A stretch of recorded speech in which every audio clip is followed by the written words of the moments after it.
This episode is sponsored by Sourcing Playground. Sourcing Playground is an online platform making it easier for brands to connect with compliant, ethical and sustainable manufacturers. Think Match.com but for retail. You can post your project for free and let the suppliers come to you. On the platform, you can easily compare quotes and factory profiles to choose the right supplier for your brand. Sourcing Playground are offering a free upgrade to the Fashion Feed listeners, which means your project will only be viewed by the factories and hidden from public view. Go to www.sourcingplayground.com to check it out and mention the Fashion Feed in the chat box. Hello and welcome to episode 17 of the Fashion Feed podcast. My name is Elizabeth Stiles and I'm a fashion brand consultant. I work with independent businesses, helping them start a fashion brand or help scale what they have already started themselves. And I started the podcast to help people understand what's going on in the industry, kind of break down the walls of the secrecy, and also share stories of other brands who are doing things a little bit differently. And last year I wrote on my dream guest list that I wanted to record an episode with somebody from WGSN or Drapers, and that's a trend prediction company or the industry magazine. And then I went to speak at Fashion SVP, which is a trade show to meet manufacturers from all around the world. And I saw a stand there called the Industry.Fashion and met the founder, Lauretta Roberts. And she was telling me about her experience, and funnily enough, she was the former editor of Drapers and the director of WGSN. And you can imagine my eyes just lighting up by this point. And I followed up with Lauretta afterwards and asked her if she wanted to be a guest on the podcast, and she very kindly offered her time to record this episode. The Industry.Fashion is a brand new intelligence-led media and events business targeting fashion industry professionals, and their aim is to provide a new generation insights, intelligent and events business for the new generation of fashion business. The Industry.Fashion was founded by Lauretta Roberts and Anthony Horman, a former director of Birchbox and MyWardrobe.com, and he was also a publishing manager of Drapers, and Lauretta shares a really nice story about how they met. In this episode, we discuss making fashion intelligence and data accessible for the creative industry, pitching for investment and what they look for, why being kind can take you a long way in your career path in fashion, and the lessons Lauretta learnt from her previous roles at Drapers and WGSN. Now, unfortunately, the recording cut off at the end and we missed about 3 minutes of the last part of the interview. Which is a real shame, but luckily it was only 3 minutes and not the full thing. So it comes to a little bit of an abrupt ending, but I hope you can forgive me. So you can keep in touch with Lauretta via the Industry.Fashion, and I'd highly recommend signing up to their newsletter as well because it gives away some great information. And if you enjoy this episode, as always, maybe just send a screenshot to a friend that you think would love it, or share it on your Instagram and tag me at Elizabeth Stiles UK. This interview with Lauretta has a slightly different tone. It's just super casual and very chatty, and us talking about our experiences in the industry. So I hope you enjoy. So welcome, Lauretta, to the podcast. Thank you. Do you want to sort of introduce yourself and tell us a little bit about yourself? Yes, I'm happy to. So I'm Lauretta Roberts. I'm editor-in-chief and founder of the Industry.Fashion, which is a fashion industry, predominantly retail, fashion retail industry, insights and news business. I set up this business with my colleague, Anthony Horman, and we've worked together for a very long time. How did you meet him? I met Ant, I want to say almost 20 years ago. Oh, really? Yes. And it's a nice little circular story, this actually. I met him at Haymarket Publishing. So I'm a business journalist by trade. So fashion retail was the market that I ended up writing about, but my, I guess, trade is business writing. And I met him at Haymarket, which is a pretty large business publishing house. At that time it was in Hammersmith, and I was an editor and he is a commercial manager, publishing manager, and he came to work on the suite of magazines that I was working on at the time. and we were very loud together, and we got put in a little office together, and we were naughty, so we got stuck in an office together, and it was, I always say it was friendship at first sight, really. We just were best friends from the get-go, and but we were good together, we did good projects, we worked really, really well together. Yeah. And we were always late. Oh my god. We were always like bump into each other at Starbucks and just outside and be like, "Are you late? I'm late. I'm late." But, we're in Starbucks. Yeah, we were in Starbucks. And we sort of like take our coats off before we went in the building and pretend we'd already been in and just popped out for a coffee and see if we could get away with that. But invariably we did, actually.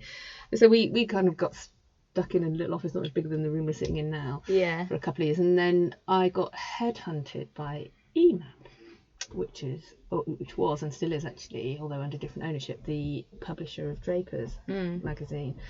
And I just went through the interview process there. And actually, interestingly, because I wrote about media and things, I did not write about retail at that time. Yeah. But they needed a business editor to come and do this. We've got people that know and love fashion, but we want somebody with a business head to come and revamp the magazine and launch it online, because that was about 2007, so they didn't even have a website, which was ridiculous. Ridiculous. And I loved fashion, so I was always shopping anyway, so they felt like I fit the bill, because they did quiz me on fashion. They asked me lots of questions about where I went shopping, which designers I liked, how much I knew about, and I have to say I probably knew more about it than quite a lot of people working on the magazine at the time, because I was obsessed with this. So while I sort of came from Mars in some ways to that product, I was very, very knowledgeable about it.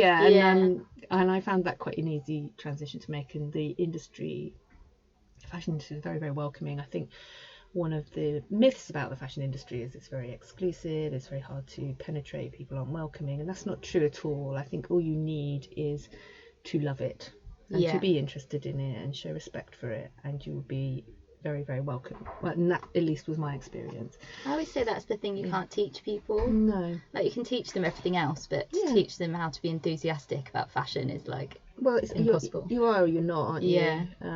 Or you want to be, but you don't know how to be. It's a one of those, isn't it? And actually, it's a much more diverse industry than I expected it to be, and I found that more when I went to WGSN, which I'll come to in a moment. So when I went to Drapers, I was editing that, launched their website, several events for them, and then within the same company.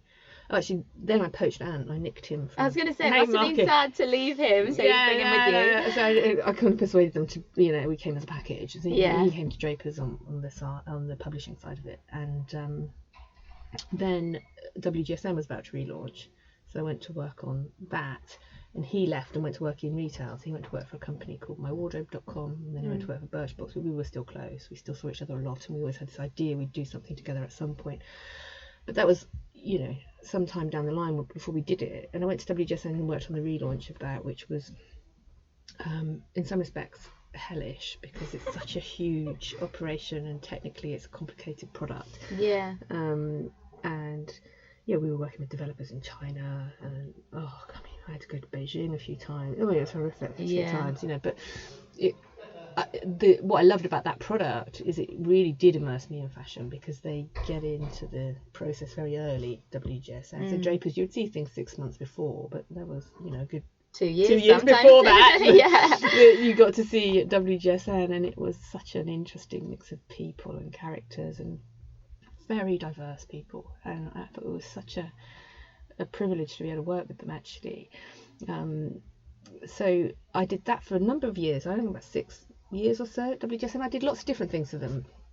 It's kind of, I've got the attention span of a gnat, so I give them projects all the time, and so we worked on sort of a relaunch of the site, and then I launched some awards for them, events. We launched a product for the interiors market, so I worked on that for a bit, and I just used to get things chucked at me. But during this time, Ant and I had talked and said, get on a bit now. Okay, if we're going to do this business, we're going to work out what it is and when we're going to do it. And we went and had a few conversations with people in the market to say, what do you think? You know us, what should we do? And we had a breakfast with the founder of ASOS, actually. He was a friend of ours, and we said, well, we're going to do a consultancy, or we're going to do a media brand in fashion, don't know which, and we talked about it. And we thought that the media brand would be quite hard to do. And he said at the end, I think the media brand's going to be very hard to do, but I think you should do that one. Sorry to say. Because you kind of think, well, you've got to get the data, and he's like, you've got to go and do that. It's what you're good at, it's what you know, the market's ready for something different, and you go and do it. And we were like, oh, great, okay, well, you don't have to take someone's advice, but we knew in our hearts it was the right thing to do. So we left that breakfast meeting, and I was walking down the road. I got a phone call from somebody saying, oh, have you spoken to a mutual friend of ours? And I said no. She wants to talk to you. And finally I got hold of her the day, and she owned a little fashion networking club called the Industry London, and she was a lady called Courtney Blackman, and she was going back to America. She's American. She's actually ended up in Australia, but she was going back to America, and she said, I'm going to close it or sell it, do you want it? And I thought, oh, we could take that and do something with it. Don't know what.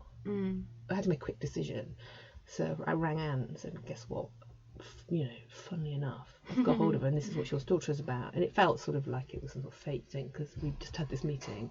But I bought it, and I bought it because it had a bit of heritage, and I'd spoken at it myself, and it had a few good speakers. It was just like a quarterly networking club with a bit of a blog attached to it. It had a good social following, and there was some data with it. I mean, in retrospect, we could have done all that from scratch, but it just got us a bit further forward. Yeah, and it was like a stepping stone. Yeah, and people had heard of the industry, so it was a useful thing.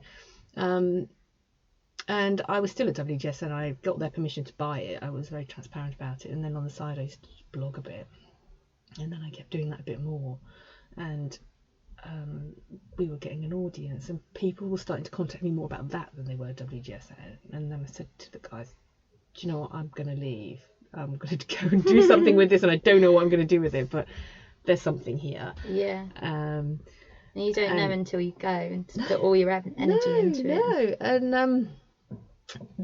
I think I resigned 3 times before they realised that I meant it. So, because I hadn't put it in writing, actually, to be fair. The first 2 times I had a conversation, I'm going to go. And then they were like, oh, think about it. And then I actually wrote it down, with my boss at the time was a lovely chap, and he has been subsequently very helpful to me. He said to me, oh, I can't believe you've done that. I can't believe you actually wrote it down. That means it's official. So I left, and we wrote a business plan. We went and talked to a lot of people. We looked at the market. We thought that fashion retail was changing. It was changing quickly. People needed some clarity on where it was going. There were a lot of new brands turning up. There were a lot of new business models emerging. And that was what we were blogging about. And we were getting a good audience. We were getting like 40, 50,000 hits a month. And literally it was me in my kitchen, and me and Aunt doing a few networking events. We hadn't really monetized it properly. But we thought, well, some people are reading this, and we've been doing this for years, so why not us, And we did a business plan. We thought there was a need for data. We thought there was a need for accessible data. We had that accessible luxury thing in our head, because that, in retail terms, is an interesting market and quite a successful market, where you can give somebody a very good quality product. It doesn't have to cost the earth, and they feel good about it. And we sort of felt that about fashion intelligence and data. It seemed inaccessible to people. Especially creative people, like that they can process, because you just get like pages of black and white documents. You're like, no, they weren't reading it. I mean, because we talked to a few people, and they said, oh, we spend tens of thousands of pounds on data and reports, and frankly it doesn't get read. And we thought, well, that's a shame. That's a problem. Maybe we could do something that's simple to digest but very good quality and is useful. And one of the voices we felt that was missing in all of this was that of the actual customer. A lot of the data we read, a lot of the content we read was people, quite frankly, who were already in the industry talking to each other about what they thought. The customer's this, the customer's that, and you think, are they though? Did you ask them? Doesn't look like it to me. So we partnered with a data company, a customer research company called Savanta, and created this sort of intelligence business where we would do a monthly report on something. So something's just gone up on Black Friday, for example. So what do they think about it? Are they actually going to go out and buy clothes? We'll ask them. what discounts they want, all that sort of stuff. We've asked them about sustainability, we've asked them about influencers and various things. But also I wanted a regularly updated thing that people would want to read each month, and if they didn't read it that month they would feel like they'd missed out on something. So we came up with this notion of the index, which is a brand tracker. So we track 100 brands, and we've selected some from luxury, high street, value, sports, premium, pure play online, and we ask people every month, 2,000 people every month, have they shopped them? Have they visited them? Did they buy anything? Did they visit and buy? Did they go online? Did they go in store? Whatever it might be, so that you can just see which brands are kind of on the ascendancy and which brands are not so much. And we thought that would be a good thing. We wanted, because if you're doing a subscription business, which this is, you've kind of got to create a bit of an addiction strategy, you know, and people are quite, they're quite anxious about it, because they think, oh God, am I going up or down? Why? I mean, we're not telling, we can't go into M&S, for example, and tell them more about their customer than they already know. But I don't know. Well, maybe we can. But we can put them in the context of their peers, yes. and say, look, this is where you are, this is where Debenhams is, and John Lewis, and they don't really get that normally. And it's really clear, it's very visual, as you said. Some people don't want to trawl through loads of charts and spreadsheets, it's just dull. So it's very accessibly laid out. But the other thing we get people to do, which has caught the imagination and scared people somewhat, but made other people happy, is we do a positive and negative sentiment study where we get them to give a buzz score to each of these retailers. So we net off the positive feeling and the negative. Okay. And it's a bit like the net promoter score thing that some businesses practice. And we do a table. We say who is the buzziest, who's got the most positive buzz, who's got the most negative. It's interesting because we've done it once. We're about to publish the second set. And I thought, I don't know if this is going to work, but it does. It really does. You look at it and you think, like, there are no surprises in there, like, Sports Direct, House of Fraser, Debenhams in a negative territory.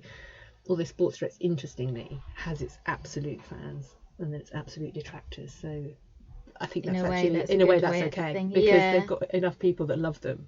I heard they were renaming themselves. They're renaming the group to Frasers. I think Sports Direct, the retailer, will remain Sports Direct. Yeah. But Sports Direct, the group that goes around and buys up all these companies, or owns all these companies, they don't want that being the umbrella brand. But then, House of Fraser's got a lot to prove, so that's quite an interesting choice of name. I know, as well, like a negative connotation. Yeah, it could have as well for some people. So we did that. We came up with this business model, and we needed finance to get this business off the ground. And when I said at the start, it's quite a circular story. This is why we went and found an investor, and we were in fairly advanced negotiations with somebody that was going to give us some money to help us launch this product, because we need money to invest in the website, we need money to spend on the research, we need staff, we had some money but we just didn't have enough. And this now, it was last year, but it's not a good time to go out and find money for investment. The world is exploding, but we were lucky, we got somebody on board, and I think we felt fairly okay about it, but we'd never done a deal like this before. So we thought, we better go and ask a few people for advice. And I was sitting on a train going into London, and the ex-chairman of Haymarket Publishing plonked himself down next to me and said, hello, I haven't seen you for ages. What are you up to? And I said, oh God, funny you should say that. I've just got this investor and this new project I'm working on. And he said, come and show it to me. And I said, oh yeah, you could tell me if this deal is a good one. And we went, Ant and I went. I mean, actually, I don't know how somebody gave us some money. We were, you look back in hindsight. We've got this spreadsheet, and he was looking at it. He was like, show me year 1, show me year 5. And he was like, woof, okay, all right. And then they were going through it all, and it was like, there's a mistake here. And doesn't say, oh, Jesus Christ, this is embarrassing. We're like, yeah, gloss over that. But actually, any advice to anybody out there who's going out to get money is investors don't necessarily care about that, because they know that a business plan and a spreadsheet is just your best guess. Yeah. I think it's a very personal thing. So I think, are you the right people to do it? Yeah. Can you do it? are you committed? Do we like you? And I don't mean that in a kind of, can we be friends? It's, do they believe in you? Do they think you can do? Because that, and do they believe in the idea? That is the thing they care about. Like the detail of the business plan can be worked out, because they shove you through due diligence anyway and put accountants all over you. So all of that gets really strongly interrogated anyway. So don't stress out about all of that. We stressed out about all of that and got it half-assed really, but we still but at the end of that meeting anyway, he just said, I don't do this deal. And we were like, why? He said, because I want to do a deal with you, you need to give me 48 hours. So that's what happened. So our old boss, right from the start, ended up giving us the money. He gave us more than the other person was going to give us, but he wanted more back. So, but that's normal. So we ended up doing it with him, and he his name is Martin Durham, and he's a great guy, and he doesn't know fashion, although he's now funnily quite obsessed with it. He'll come and talk to me about Superdry and Primark. It's like, it freaks me out. But he knows media, he knows data, he knows it. So he's a good, wise mentor really for us. And yeah, it felt quite nice. It's like where we met, where we started, just by some quirk of fate, ended up sitting next to this dude on the train, and his partner is, she calls me the girl on the train. She refers to me as the girl on the train. She's like, that girl you know, the girl on the train. So yeah, not that I'm a girl, I'm a bit more grown up than that, but it's quite sweet. So we've ended up going full circle, getting our old boss back, and launching a business. So yeah. How are you finding it, like working for yourself? All right, actually, I don't know. Quite quickly, you get to a point where you couldn't work for anybody else. Yeah. Everyone says that, and it's cliche, but it is true. There were a number of motivations for starting my business, and one of them was because I could see an opportunity. Two, you always felt that, certainly during the time I was at Drapers in WGSN, less so WGSN, but more so Drapers, I always felt like if it was my decision to do it, I wouldn't do this, I wouldn't do it this way. And there's always this frustration that you love this thing, but you would want to do it differently, and you're constrained by all the people above you and around you and all the politics and things. And I just wanted to be free of that, and I am, because we can make such quick decisions, and we are very aligned. And I, it's very unspoken, our relationship. I know what he likes, he knows what I like. It's very easy. And also, just on a personal note, I wanted flexibility. I'm not very good at sitting at a desk for 8 hours. I can't do that. I have to go and walk around. I get bored. I can't do that. Also, I've got children, so I want to be able to go and pick them up from school. I want to go to the plays and the sports days without having to ask someone's permission. Yeah. Go on holiday without asking someone's permission. Exactly. I don't actually have holiday, and that is a downside. Having your own business. Yeah.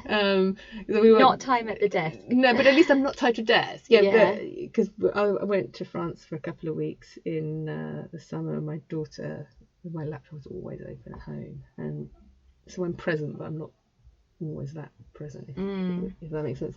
We were packing, and she pointed at it, and she said, "Are you taking that with you?" Yes, I am. Because there's no one else. Like, it's not like I can go, I'll leave that. I won't upload the website for 2 weeks. It will be fine. No one will notice. You have to do it all yourself. But we are making some headway. We're getting good traffic. We're doing good deals. Despite the fact the market's really tough. But I think in times like this, they're prepared to look at something new, aren't they? They're prepared to look at things differently. And I think we've been quite smart about the partners that we've targeted. We've targeted companies that we'd like to work with who are on the up.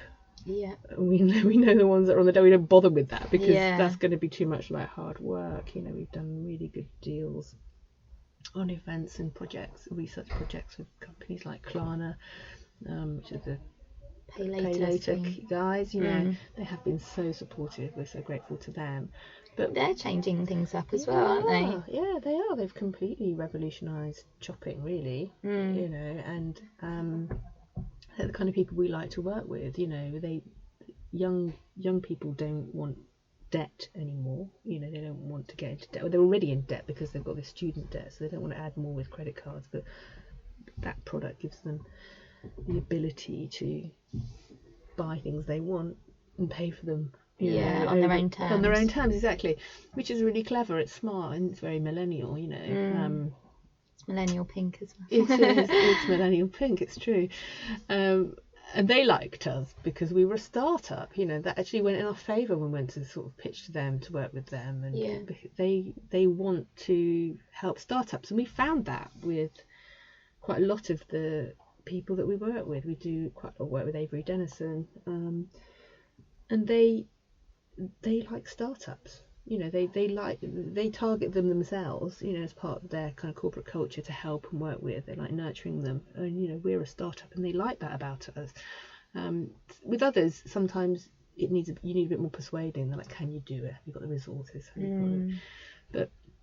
But I always think with the industry experience, you might not know how to do it, but you'll know somebody who does. And between the two of you, you'll know everybody. I think that's absolutely right. I mean, we sometimes pitch things and then we win them and think, we're going to go work out how to do this. That's the Richard Branson thing, isn't it? Say yes and figure it out. And then figure it out, exactly. And that is exactly what we do. Because you're right. I mean, we're older, we're in our 40s, so we're not typical, millennial entrepreneurs at all. But what you have at your advantage is your concept book, you have your wisdom, your knowledge. And I've learned as I got older how valuable it is. I think I took it for granted before, but now I'm like, oh no, this is of importance to people. It is. It is. It's really valuable because and also we had long careers in big companies, and there was a long time. I like helping other people. Yeah. There got people I helped introduce them to people that gave them jobs, or I helped them out to give them a bit of publicity, whatever it might be. And I did that a lot. And there was a time. You do it, and sometimes people aren't as grateful as you want them to be, are they? I mean, not that you expect them to sort of fall at your feet with flowers and thank you for everything, but sometimes people come to you for help. There are those people, and then they come to you for help, and then you never see them again till they won't help again. Yeah. Those kind of people. And I remember saying to a friend of mine, I'm sick of it. I help all these people, and nobody bloody helps me. I'm sick of it. But then when I set up the industry.fashion, people I hardly knew were so helpful and so generous, and I just thought, it's karma, isn't it? It's you read what you say. It comes back in unexpected ways, and people that didn't need to help me helped me, and same for Anne. So I thought, well, actually, all that is payback now. People,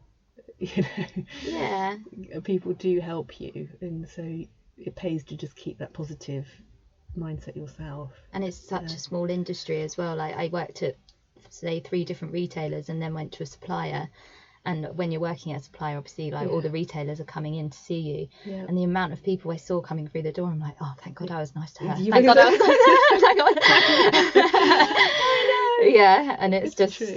It's true. It's a small industry, it's a small world, and people change jobs, move companies. We did an event last night, and this lady walked in. We were kind of like, I remember you, and then she's like, oh yes, I last spoke to you when you were on Drapers, and I was the head of PR for Next. I was like, oh, that's it.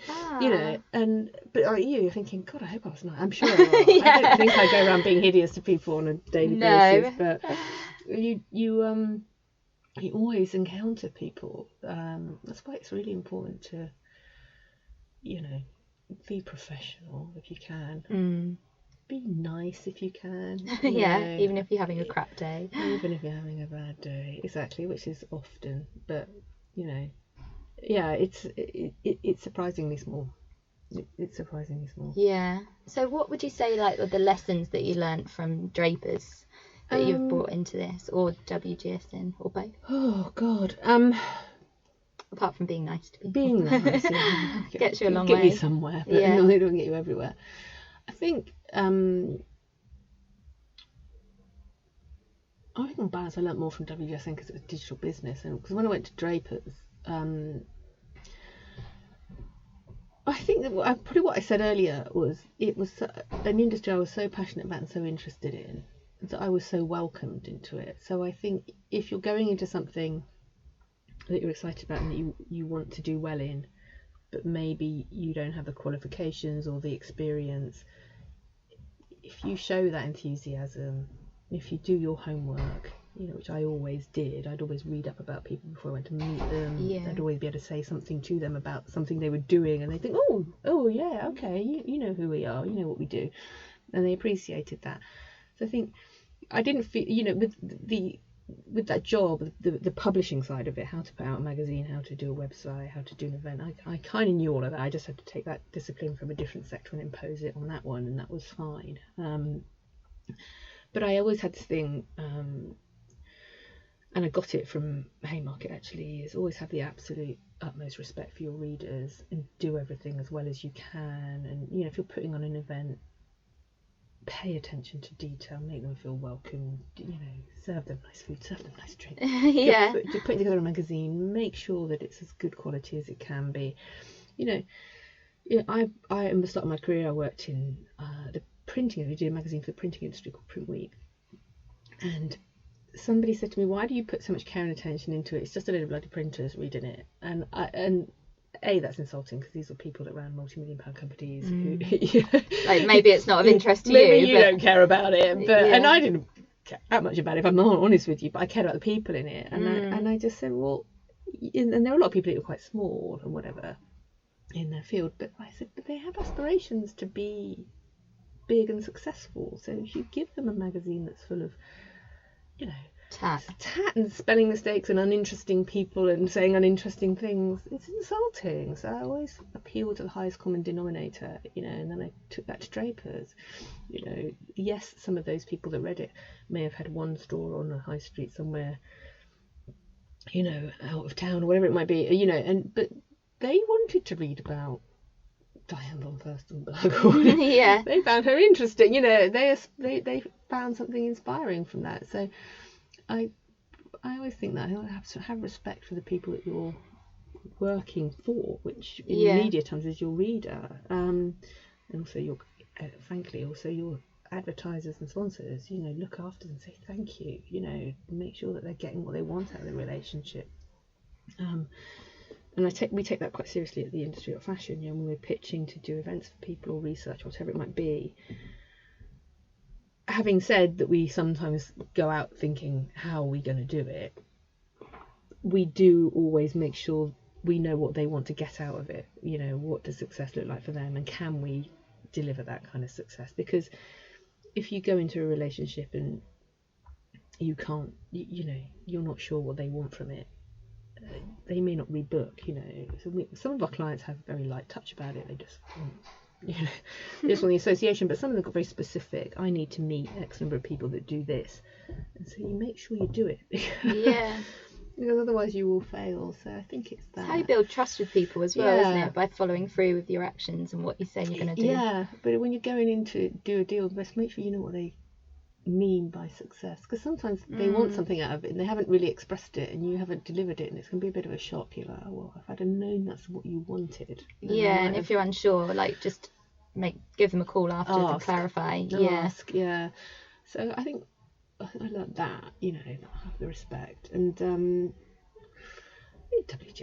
I don't know really. It was, I learned so much there. I mean, what was so valuable there really was about the subscription side of things, and the digital and the data and all of that. That was the bit that I took the most out of in terms of starting my own business. But I would say if somebody wanted to go and work in an organisation like that, or wanted to work with an organisation like that, it can be a bit intimidating because it's quite cool, you know. Yeah.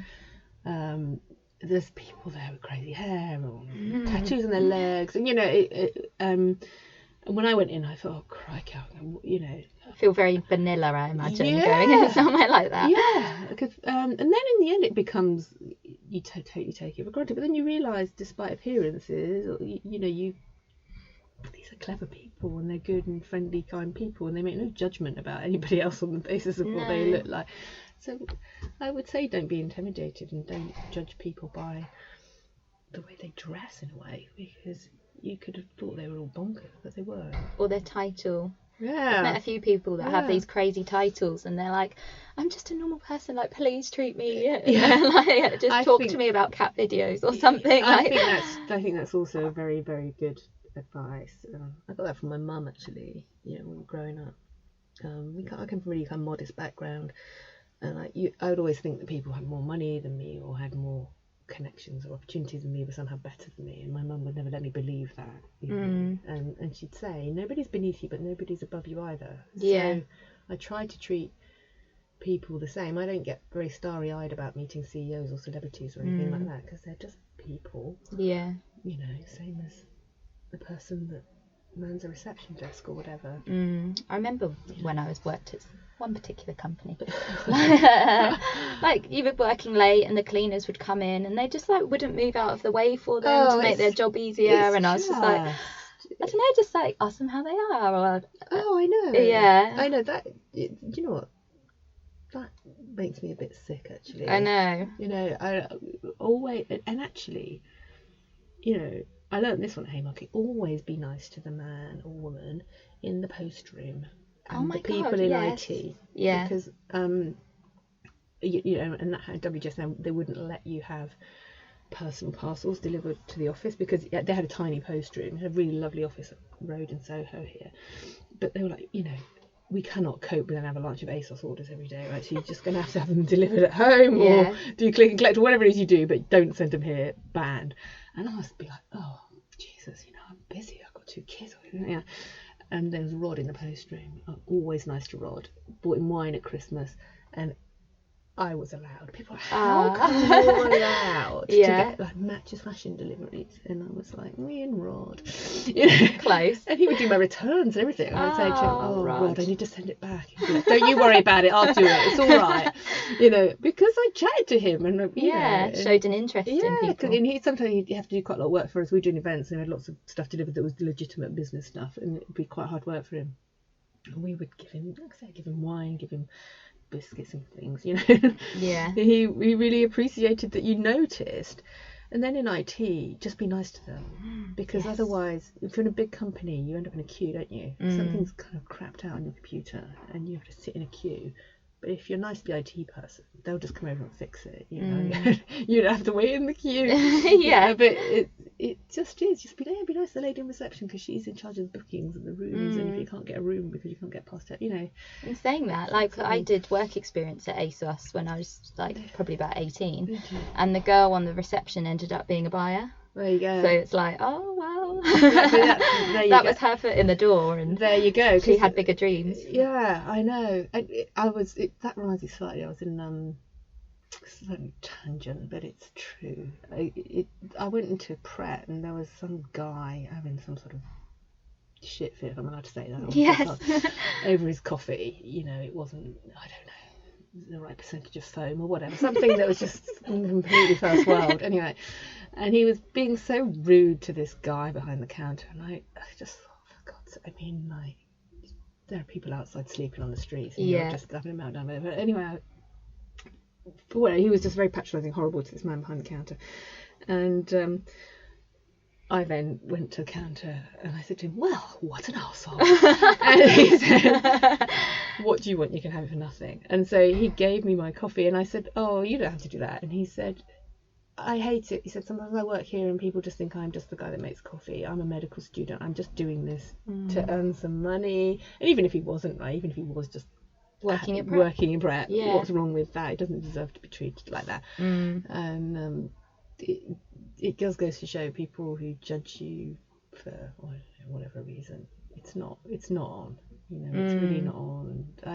Especially, like, I don't know about, especially in the fashion industry, because it's the only industry I've worked in, but I do hear it more.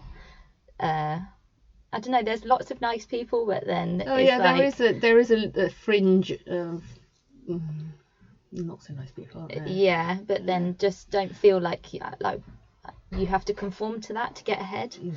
Because it's just not true. To be honest, those people don't tend to. I mean, they don't. They drop out and they disappear. They do, and they flip between jobs and things like that. You don't. I mean, most of the big sort of company leaders I've met, they're nice. I can't think of one that's been hideous. No. Well, I can think of one or two, but not. But they're. Oh, and I'm not going to name, but. On the tip of your tongue, and then suck it back in. Oh no, there was that one. There are a few, but for the most part, They're just like you say, they've got people falling over them, or they're constantly talking business. And if you just have a little chit chat to them about, what they had for lunch or whatever, they seem like actually quite grateful. A moment of sanity. But what you often find in retail, to your point about the receptionist in ASOS, what you often find is that somebody who's at the top of the business or near the top of the business has started right at the bottom. Yeah. Like Stuart Rose started sweeping warehouses in M&S and then ended up being the CEO at one point. That's not uncommon in retail. So, if you work hard, treat people properly, you can have a really good career. And it helps that you know what happens in various bits of the business. Because I work in publishing, and when I became an editor, I'd done every job on the magazine, even if it was just for a few weeks to help someone. So yeah. And when I was at WGSN, because I'd worked on the tech side, I'd worked on the business side, I worked on the marketing, I worked on the content. You know what happens, and that really pays. It really pays off, because when you've got to manage people, you know what you're asking of them. Yeah. And so I think that reaps rewards.